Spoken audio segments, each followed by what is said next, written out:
오늘은 사도행전 8번째 11장에서 12장까지의 말씀 우리 함께 나누도록 하겠습니다. 지난주 우리가 11장 전반절을 했고요. 오늘 11장 후반절부터 우리 함께 이어가도록 하겠습니다. 첫 번째는 안디옥 교회와 바나바와 사울. 그러니까 안디옥 교회에 이제 바나바와 사울을 파송해서 그들을 가르치고 지도하는 그러한 일들을 하는 그러한 내용입니다. 우리 사도행전 11장 19절 말씀 같이 읽어볼까요? 함께 읽어보겠습니다. 그때에 그때 스데반의 스데반의 일로 일로 일어난 일어난 환난으로 환난으로 말미암아 말미암아 흩어진 흩어진 자들이 자들이 베니게와 베니게와 구브로와 그브로와 안디옥까지 안디옥까지 이르러 이르러 유대인에게만 말씀을 유대인에게만 말씀을 전하는데 전하는데 아멘. 아멘. 스데반이 죽고 그로 인해 많은 교회에 대한 핍박이 예루살렘에서 일어나게 되었고 그때 많은 사람들이 흩어져서 복음을 전하게 됩니다. 그러한 사람들 중에 헬라파 유대인, 그러니까는 다른 지역에서 태어나서 자라난 그런 유대인들이 각자 자신이 있었던 지역들로 흩어지게 되고 베니게 그리고 구브로 안디옥까지 사람들이 흩어지게 되는데 누구에게만 말씀을 전합니까? 처음에는 유대인에게만 말씀을 전합니다. 그러니까 이방인들을 전도의 대상, 구원의 대상으로 본 것이 아니겠죠. 그러니까 유대인들에게만 말씀을 전하게 됩니다. 어, 여기가 예루살렘이고 올라가는 길에 여기 이제 페니키아라고 베니게가 있었고요. 그리고 여기에 안디옥, 지금의 터키 지방입니다. 여기는 안디옥이 자리 잡고 있었습니다. 그리고 구브로는 그 옆에 떨어져 있는 섬이 구브로. 그래서 나중에 바울이 1차 전도 여행을 갈 때 이 구브로를 통해서 이렇게 돌아오는 것을 보게 되는데요. 이 안디옥이라고 하는 지역은 굉장히 큰 지역이었습니다. 이때 당시 로마 그리고 알렉산드리아 그 다음에 큰 도시가 세 번째로 이 안디옥이라고 하는 지역이었습니다. 그러니 얼마나 많은 사람들이 있고 얼마나 문화적으로도 발전된 도시였겠습니까? 그러한 곳에 이제 복음이 전파되어지기 시작했고 그 사람들을 통해서 이 안디옥에 교회가 세워지게 된 것입니다. 우리 한번 20절, 21절 같이 읽어볼까요? 같이 읽어보겠습니다. 그 중에 그 중에 구브로와 그브로와 구레네 몇 구레네 몇 사람이 사람이 안디옥에 이르러 안디옥에 이르러 헬라인에게도 말하여 헬라인에게도 주 말하여 예수를 주여 전파하니 전파하니 주의 손이 주의 그들과 손이 함께 그들과 함께 하심에 하심에 수많은 수많은 사람이 사람들이 믿고 믿고 죽게 죽게 돌아오더라. 돌아오더라. 아멘. 아멘. 이제 이방인 출신의 사람들이 처음에는 유대인에게만 복음을 전했지만 그들 중에서 이제 헬라인에게도 예수를 전파합니다. 이들이 예수를 전파해야 되겠다라고 하는 계획이 아니라 그냥 한번 이들한테도 한번 전파해 볼까 해서 예수를 전하게 되는데 그 안디옥에 살던 사람들이 예상외로 예수를 믿게 되는 것이죠. 이 로마라고 하는 곳은 많은 이방인 신들이 있었고 많은 신들을 섬기던 그러한 나라였습니다. 그런데 그 신들이 그 사람들의 기대와 또한 그 사람들이 원하는 무언가를 채워줄 수 없는 그런 신들이었는데 이 예수에 대해서 말하는 이 사람들의 복음을 들으니 어, 예수에 대한 그런 확신과 그리고 여러 가지 이야기들이 자신들이 생각했던 것들과 이제 맞아 떨어지게 되면서 예수를 믿게 되고 그리고 그리스도인이 되는 많은 사람들이 생겨나게 되었던 것이죠. 그래서 많은 사람들이 예수를 믿고 주님께로 돌아오게 되면서 이 안디옥이라고 하는 이 지역에 교회가 세워지게 된 것입니다. 그래서 22절을 보면 예루살렘 교회가 이 사람들의 소문을 듣고 바나바를 어디까지 보내요? 안디옥까지 보내니. 예루살렘 교회는 초대교회가 세워진 곳이고 모든 교회, 모든 예수님의 사역을 주관하던 본부와 같은 곳이었습니다. 그런데 들리는 소문에 이 안디옥으로 흩어졌던 사람들에 의해서 많은 이방인들이 예수님을 믿고 그곳에 교회가 세워졌다라는 소식을 듣고 그곳에 그러면은 누군가 보내서 그곳을 담당하고 관리해야 될 사람이 필요한데 그 사람이 바로 바나바가 적격하다라고 생각을 합니다. 이 바나바는 출신이 아까 옆에 떨어져 있던 구브로라고 하는 섬 있죠. 그 섬에서 출생한 그런 사람이었습니다. 그러니 이스라엘에서만 자라났던 사람보다는 그런 이방 지역에서 태어나서 그 사람들을 아우를 수 있고 이해할 수 있는 그러한 사람이 가는 것이 좋겠다라고 생각을 한 것이죠. 그래서 사람들에게 인정받던 그러한 바나바를 안디옥으로 보내게 됩니다. 근데 안디옥은 어떤 사람입니까? 24절 같이 읽어보겠습니다. 바나바는 음, 바나바는 착한 착한 사람이요 사람이요 성령과 성령과 믿음이 믿음이 충만한 충만한 사람이라 사람이라 이에 큰 이에 무리가 큰 우리가 죽게 무리가 더하여 죽게 지더라. 더해지더라. 아멘. 이 아멘. 바나바라고 하는 뜻은 위로의 사람이라고 하는 뜻인데 그만큼 사람들을 이해하는 폭이 넓고 사람들을 위로할 수 있는 그러한 따뜻한 마음을 가진 이 착한 사람 바나바. 또한 그는 성령과 믿음이 충만한 그러한 하나님의 신실한 제자라는 것을 우리가 볼 수가 있습니다. 그리고 바나바가 그 안디옥에 파견되어져서 가게 되는 것이죠.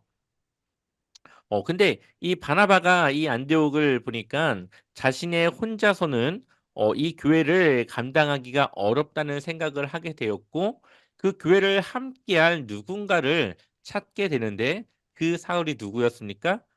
바로 사울이었죠. 이스라엘을 예루살렘에서 스데반을 죽는 데에 앞장섰던 사울, 많은 그리스도인들을 핍박했던 사울. 하지만 예수님을 통해 회심하여서 이방인의 전도자로 세우려고 했던 이 사울을 찾으러 다소에 갑니다. 사울은 다소 출신의 사람으로서 당연히 사울이 다소에 있을 거라 생각을 하고 바나바가 사울을 이제 다소에 찾으러 가서 그를 만나서 어디로 데려옵니까? 안디옥에 데리고 와서 둘이 교회에 1년간 모여 큰 무리를 가르치게 됩니다. 여기서 우리가 이 사울이 많은 무리들을 가르쳤다라는 것은 그가 가지고 있는 복음, 예수님에 대한 그러한 복음이 다른 제자들과 다르지 않았다라는 것을 우리가 알 수가 있습니다.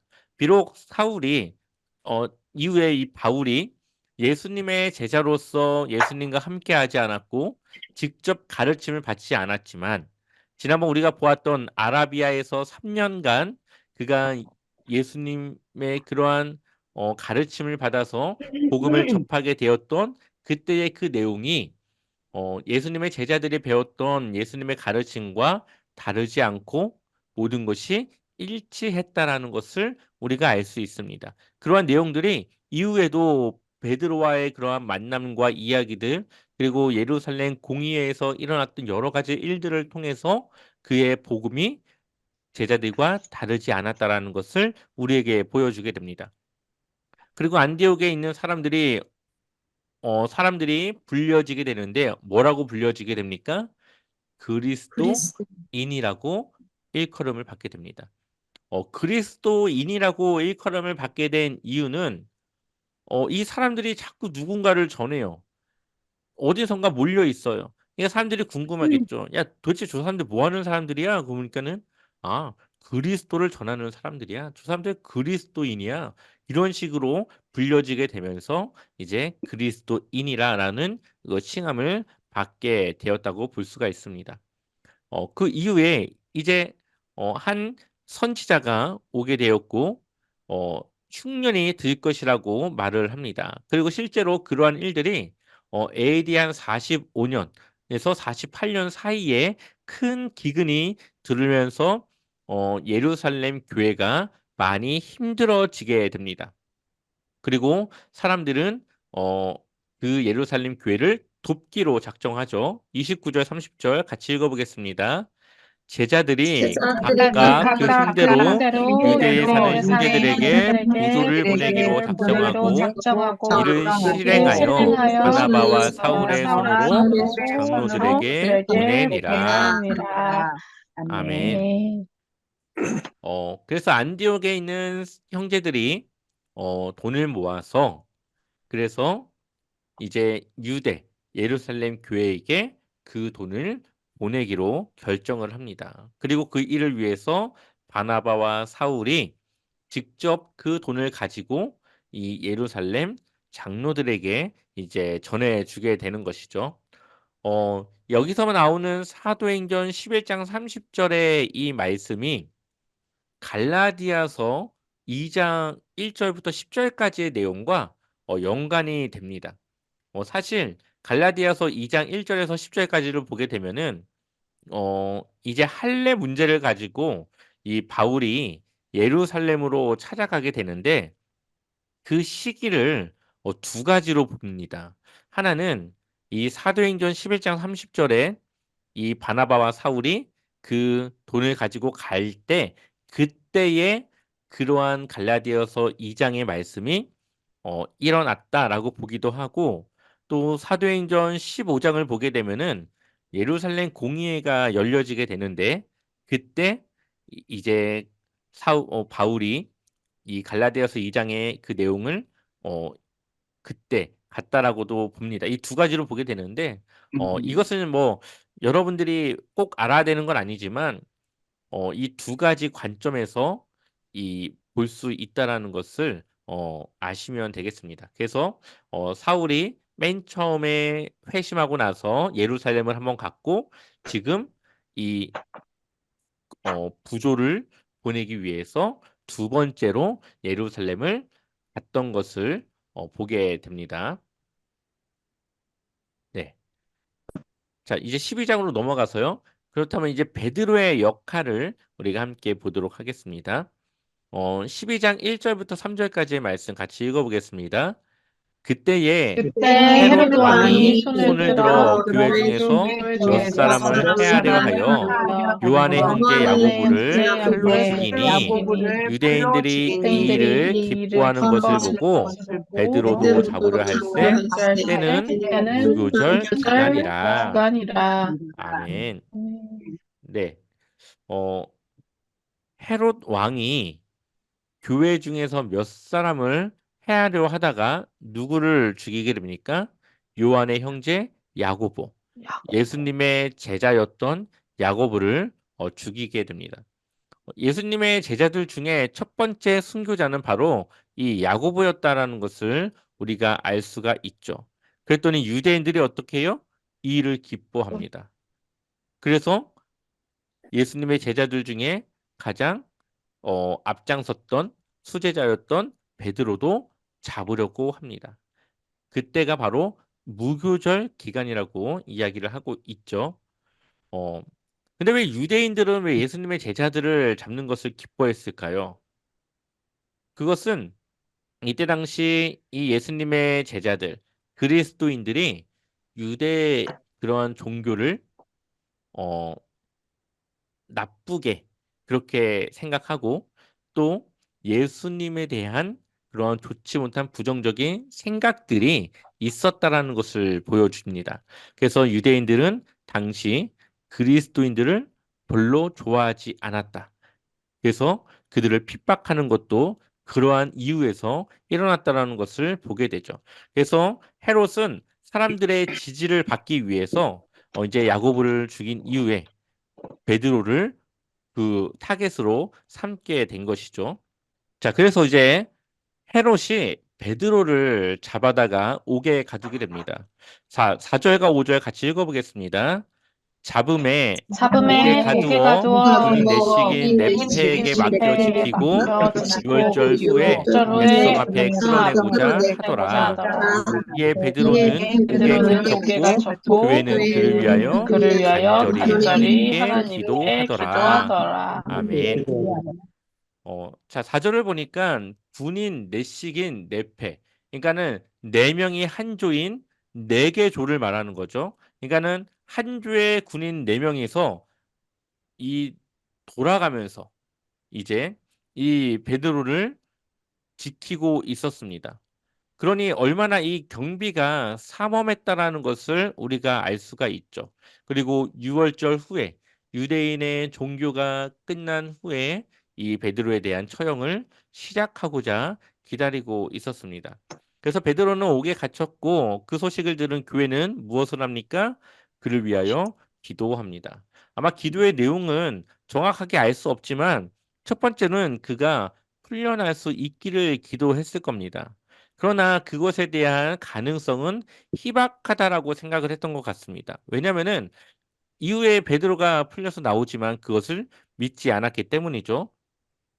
그리고 두 번째로는 베드로가 자신의 그 마지막에 그 순교의 순간을 지킬 수 있도록 기도했지 않았을까라고 학자들은 생각을 합니다. 왜냐하면 베드로는 예전에 예수님을 배신했던 사람이었고 여전히 그러한 모습이 많은 사람들에게 이미지가 있었기 때문에 베드로가 옥에 갇혀서 마지막 처형을 당할 때에 그가 끝까지 그 믿음을 지킬 수 있기를 아마 이 베드로의 믿음을 놓고 기도했을 것이라고 사람들은 생각을 하고 있었습니다. 네. 그런데 놀라운 일이 일어나게 되죠. 7절과 8절을 보니까 주의 사자, 하나님이 보낸 천사가 나타나서 베드로의 옆구리를 쳐서 어떻게 해요? 깨웁니다. 어, 베드로는 처형이 얼마 남지 않아서 곧 이제 목숨을 그가 잃을 수도 있는 아주 위기의 상황에 태연하게 자고 있는 것을 보게 됩니다. 그가 얼마나 깊이 잠들었냐면은 그가 천사와 함께했던 이 시간들을 마치 꿈인 것처럼 비몽사몽간에 그 일들이 진행되어지는 것을 보게 됩니다. 그러한 것들을 보았을 때의 베드로의 믿음과 신앙은 이전과 달라졌다라는 것을 볼 수가 있죠. 그에게는 두려움이 아니라 오히려 하나님 나라에 대한 소망, 또한 모든 것, 사람의 죽고 사는 것까지도 하나님의 손에 있음을 그가 맡기고 믿고 하나님께 모든 것을 맡김으로써 이러한 상황에서도 평안하게 그 생활을 했던 것을 우리가 볼 수가 있습니다. 그런데 이 천사가 나타나서 베드로를 깨우는데 쇠사슬이 그 손에서 벗어지게 되었고 띠를 띠고 신을 신으라 하고 그가 겉옷을 입고 천사를 따라가게 됩니다. 잠에서 자다가 막 깨어나 가지고 이제 비몽사몽간에 이 베드로가 이 천사를 따라가게 되는데 마치 이것이 꿈인 줄 생각을 합니다. 그래서 그가 옥문을 열지도 않았는데 옥문을 지나가고 마지막 옥문은 저절로 열려 그가 옥을 나오게 됩니다. 그런데 아까 우리가 4명씩 4패의 그런 사람들이 이 베드로를 지키고 있었음에도 불구하고 어느 누구도 이 베드로를 보지도 못했고 그의 가는 길을 막지도 못했다라는 것을 우리가 알 수가 있죠. 이로써 하나님의 어, 신비로운 또 기적적인 일들이 베드로에게 일어나는 것을 보게 됩니다. 근데 우리가 이러한 베드로의 모습들을 이후에 어디서 볼 수가 있냐면은 사울에게서 바울에게서 볼 수가 있습니다. 바울도 옥문이 열려지고 그가 탈출할 수 있는 기회가 생기게 되었던 것을 보게 되고 또한 베드로가 했던 여러 가지 역할들, 여러 가지 그런 사역들이 동일하게 이 바울에게서 나오는 것을 보게 됩니다. 지금 이 사도행전을 기록하고 있는 누가는 베드로가 주님의 제자로서 했던 여러 가지 일들이 동일하게 사도 바울에게 나타났다라는 것을 이후의 말씀들로 보여줌을 통해서 바울이 예수님의 제자로서 부족하지 않음을 또 예수님의 제자로서 사도로서 그의 지위가 마땅하다라는 것을 보여주는 그러한 것들을 보게 됩니다. 그래서 베드로의 이러한 모습들이 결국엔 나중에 바울의 모습을 통해 나온다라는 것을 누가는 염두에 두고 이러한 내용들을 썼다라는 것을 우리가 기억할 필요가 있겠죠. 자, 우리 11절 같이 읽어보겠습니다. 이에 이에 베드로가 베드로가 정신이 들어 정신이 들어 이르되 이르되 내가 내가 이제야 참으로 이제야 주께서 그의 참으로 천사를 주께서 보내어 천사를 보내어 나를 나를 헤롯의 헤롯의 손과 유대 손과 백성의 유대 모든 백성의 모든 기대에서 기대에서 벗어나게 하신 벗어나게 줄 하신 줄 알겠노라 알겠노라 하여. 하여. 아멘. 아멘. 어, 이제 모든 이 감옥을 나오고 나니까 그가 정신이 들었고, 아, 이것이 꿈이 아니라 하나님께서 보내신 천사를 통해 나를 구해주셨고, 또 유대 백성들의 모든 기대에서 나를 벗어나게 하셨구나를 이제 베드로가 생각을 합니다. 그리고 베드로가 어디로 갑니까? 마가라는 요한의 어머니 마리아의 집에 가게 됩니다. 그리고 거기서 사람들이 무엇을 하고 있었습니까? 기도하고 있었습니다. 그리고 아마 이 기도의 자리에는 사도 바울도 아까 바나바와 사울이 이 기근에 허덕이는 예루살렘 교회를 돕기 위해 선교 헌금을 가지고 갔던 이 사울과 바나바가 이 기도 모임에 함께 있었을 거라고 봅니다. 왜냐하면 그 시기가 맞기 때문이죠. 그리고 아까 베드로가 갇혔던 그 감옥에 나중에 사도 바울이 로마로 이송되기 전 예루살렘에 와서 옥에 갇히게 되는데 동일한 이 감옥에 이 바울이 갇혔을 걸로 우리는 볼 수가 있습니다. 이렇게 베드로와 사도 바울의 모습이 서로가 비슷한 모습들이 겹쳐져 가는 것을 우리는 이 사도행전의 말씀을 통해서 볼 수가 있습니다. 어, 지금 이 기도하는 이유가 무엇이었을까요? 바로 베드로를 위한 기도였겠죠. 교회는 여러 가지 일들을 위해서도 기도하지만 교회의 공동체, 어려움을 처한, 어려움에 당한 그러한 공동체 형제 자매들을 위해서 기도해야 됨을 그것이 바로 교회의 역할이라는 것을 우리는 이러한 모습을 통해서 볼 수가 있습니다. 자, 13절을 보니까 베드로가 대문을 두드리고 로데라 하는 여자아이가 이 문 앞까지 나오게 됩니다. 근데 14절을 보니까 베드로의 음성인 줄 알고 기뻐하여 너무 기쁜 나머지 문을 열어줄 생각도 못하고 사람들에게 이 베드로가 왔다는 소식을 전하러 가게 되는 것이죠. 그리고 사람들에게 베드로가 문 앞에 섰다라고 이야기를 합니다. 그런데 사람들은 그것을 믿질 않았습니다. 베드로가 당연히 못 올 것이라고, 당연히 처형당할 것이라고 생각을 했고, 당연히 베드로가 이곳에 올 수 없을 거라고 생각했던 사람들. 하지만 이후에 베드로가 자신을 다시 부르는 그런 소리를 통해서 베드로를 만나게 되죠. 우리 17절 같이 읽어보겠습니다. 베드로가 베드로가 그들에게 그들에게 손짓하여 하여 조용하게 조용하게 하고 하고 옥에서 옥에서 자기를 자기를 이끌어 이끌어 옥에서 나오게 나오게 하던 하던 일을 일을 말하고 또 말하고 또 야고보와 야고보와 형제들에게 이 형제들에게 이 말을 말을 전하라 하고 전하라 떠나 하고 다른 곳으로 곳으로 가니라. 가니라. 아멘. 가니라. 아멘. 아멘. 자기를 하나님께서 꺼내주신 그 일들을 하나님의 그 은혜와 그 역사를 이야기를 하고 그는 다른 곳으로 복음을 전하기 위해 그 길을 떠나는 것을 보게 됩니다.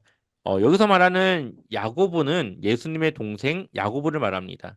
아까 앞서 순교당한 야고보는 요한의 형제, 예수님의 제자였던 야고보고 여기서 말하는 야고보는 이제 예수님의 동생 야고보서를 쓴 야고보. 그리고 나중에 예루살렘 공의회에서 모든 것을 결정하는 의장의 역할을 했던 그 야고보였다는 것을 우리는 보게 됩니다. 그리고 여기서 보았던 아까 이 마가라 하는 요한의 어머니, 여기서 말하는 마가는 이 마가복음을 썼던 마가, 그리고 이후에 바울이 전도 여행을 하러 갈 때 동행했던 그 마가였더라는 것을 우리는 알 수가 있죠. 자, 18절, 19절 같이 읽어보겠습니다. 나리샘의 셈의 군인들은 베드로가 군인들은 어떻게 베드로가 되었는지 어떻게 알지 되었는지 못하여 알지 적지 못하여 않게 소동하니 적게 소동하니 헤롯이 그를 찾아도 그들 보지 찾아도 못하매 보지 못하매 하숫꾼들을 하숫꾼들을 신문하고 신문하고 죽이라 죽이라 명하니라. 명하니라. 헤롯이 유대를 혹시 떠나 유대를 떠나 가이사라로 가이사랴로 내려가서 내려가서 머무니라. 머무니라. 아멘. 아멘. 유대를 떠나 가이사라로 네. 내려가서 머무니라. 결국 베드로를 찾지 못했고 그 일들을 수행하지 못한 사람들에게 벌을 내리고 헤롯은 유대를 떠나 가이사랴로 내려가서 머물게 됩니다. 근데 여기서 이제 헤롯의 마지막 때가 이제 나타나는데요. 20절, 21절 같이 읽어볼까요? 헤롯이 헤롯이 두로와 두로와 시돈 시돈 사람들을 대단히 사람들을 대단히 노여워하니 노여워하니 그들의 지방이 그들의 지방이 왕국에서 나는 왕국에서 양식을 나는 먹는 양식을 까닭에 먹는 한 까닭에 마음으로 한 그에게 마음으로 나와 그에게 왕의 나와 왕의 친소 맡은 친소맞은 신하 신하 블라스도를 설득하여 블라스도를 설득하여 화목하기를 화목하기를 청한지라. 청한지라. 헤롯이 나를 헤롯이 나를 택하여 택하여 왕복을 왕복을 입고 입고 단상에 단상에 앉아 앉아 백성에게 백성에게 연설하니. 연설하니. 아멘. 아멘. 아멘. 이 두로와 시돈 사람들이 이제 헤롯에게 잘 보이기 위해서 이제 그를 찾아오게 되었고, 어, 그래서 화목하게 잘 지내기를 이제 청하게 되는 것이죠. 그리고 헤롯이 나를 청하여서 이제 왕복을 입고 단상에 앉아서 백성에게 연설을 합니다. 근데 그가 말하는 그 목소리가 신의 소리와 같고 또 헤롯이 영광을 하나님께 돌리지 아니하므로 주의 사자가 고치니 벌레에게 먹혀 죽으니라. 근데 결국 헤롯이 이렇게 뭔가 어 정말 잘 나갈 것 같던 높은 헤롯 왕이 결국 벌레에게 먹혀 죽었다. 이 벌레에게 먹혀 죽었다라는 것은 아마 그에게 무언가 그 병이 있었고 그 증상이 약간 이렇게 벌레에게 먹혀 죽은 것 같은 모습으로 그 마지막을 맞이했다라고 볼 수가 있는데요. 이러한 내용이 요세푸스라고 하는 유대인 역사학자가 있는데 그가 썼던 이 책을 보게 되면은 이 헤롯의 죽음에 대한 내용들이 기록이 되어져 있습니다. 그가 아주 반짝이는 은색의 옷을 입고 사람들에게 이야기를 할 때에 사람들은 그를 신과 같이 생각을 했다라고 그러한 책에 써 있고 또 그가 몸이 좋지 않아서 5일간 병에 걸려 침상에 5일간 누워 있다가 죽었다라는 것을 기록을 하고 있습니다. 그러한 요세푸스의 이야기와 지금 누가의 이러한 이야기를 보았을 때에 헤롯의 죽음에 대한 전체적인 이 진행이 일치하고 그리고 결국 하나님께 영광 돌리지 않은 그 이유 때문에 하나님께서 그를 치셨고 그가 죽음을 당하게 되었다라는 것을 보게 됩니다. 결국은 하나님의 사람들을 죽음으로 내몰아서 자신의 지위를 높이고 사람들의 인정을 받으려고 했던 헤롯의 잘못된 그런 선택과 그러한 일들이 결국은 하나님의 벌을 받는 그런 결과로 나왔다라는 것을 볼 수가 있습니다. 이처럼 하나님은 여러 가지 일들을 통해서 그리스도인들의 사역을 돕고 계시고 그들이 복음을 전하는 데에 방해가 되지 않고 또 복음을 전하는 데에 그 일을 매진할 수 있도록 하나님은 하나님이 하실 수 있는 일들을 하고 계셨다라는 것을 우리에게 보여주고 있는 것이죠. 어, 이처럼 우리가 주님을 위해 일할 때에 또 주님을 위해 우리가 살아갈 때에 하나님은 아무것도 안 하는 것 같지만 우리가 알 수 없는 그곳에서 우리를 위해서 하나님은 하나님이 하셔야 될 일들을 하고 있다라는 것을 이러한 말씀을 통해 보여주고 있습니다.